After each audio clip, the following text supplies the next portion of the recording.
As a CEO, managing your board and managing the board meeting tempo is one of your responsibilities. You want your board members to come to the board meetings prepared, to have an expectation that's set by you about what you want from them in the board meeting, and to have some consistency from board meeting to board meeting.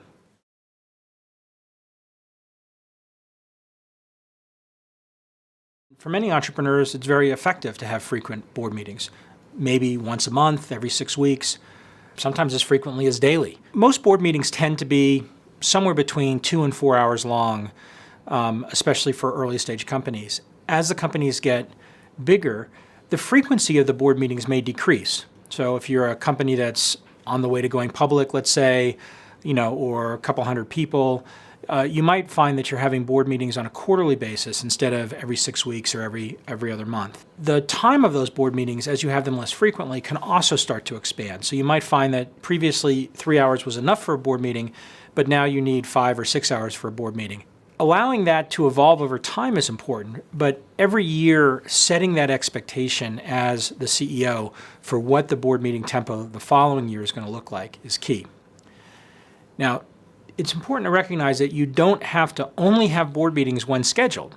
Lots of things come up in the course of a business that require board interaction on an ad hoc basis, whether it's a telephone call or a video conference or even an in-person meeting. And a really good board is very flexible and able to be responsive to the CEO when something's needed, whether it's a decision or an update or a legal issue or something that's going on transactionally.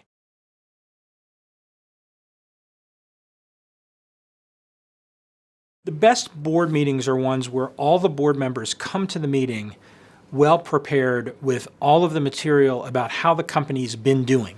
And that material could include financial information, but it could also include product information, sales information, strategic information, things that you want the board members to pre-read in advance of the board meeting.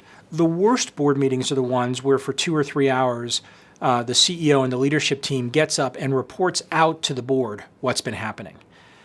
Most board members can read. Rather than showing up at the board meeting and presenting them with that material, give them a couple of days to absorb that in advance. So when they show up at the board meeting, you can actually engage in a real conversation.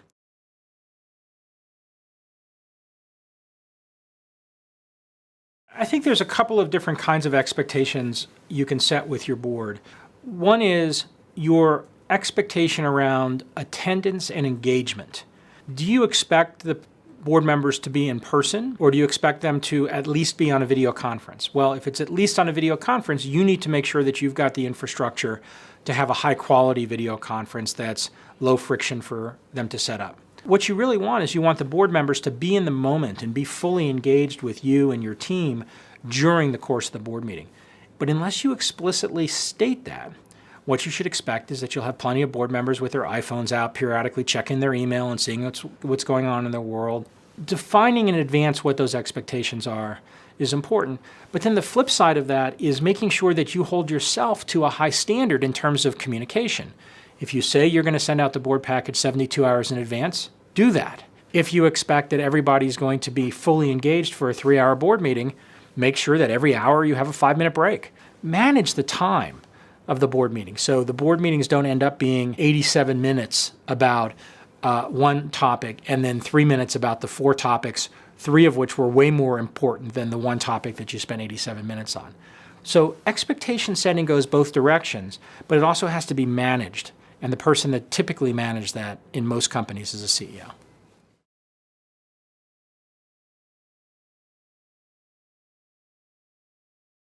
I think it's really powerful for CEOs to close the loop after the board meeting.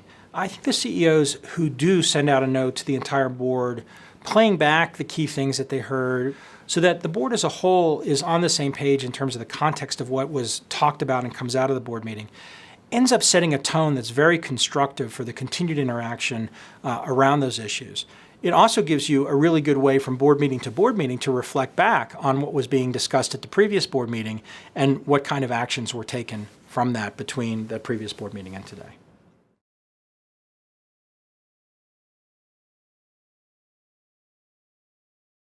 Plan the board meeting calendar well in advance. So schedule out the entire next year's board meetings probably sometime in the fall of the previous year.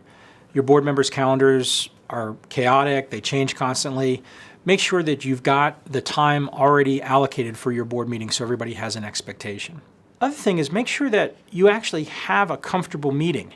If you have a meeting that happens from 10 to 2, serve lunch, do a little work, and know that one of your board members is a vegetarian and another board member keeps kosher. Like, accommodate them, be respectful of whatever they like or don't like.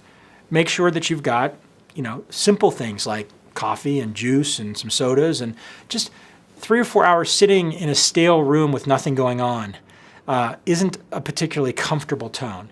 So put a little bit of energy into making sure that it's comfortable in the same way you would with an important customer, an important partner, anybody that you would want to have this comfortable relationship with you. Again, it doesn't have to be expensive, it doesn't have to be fancy, it doesn't have to be formal, but just be thoughtful about it.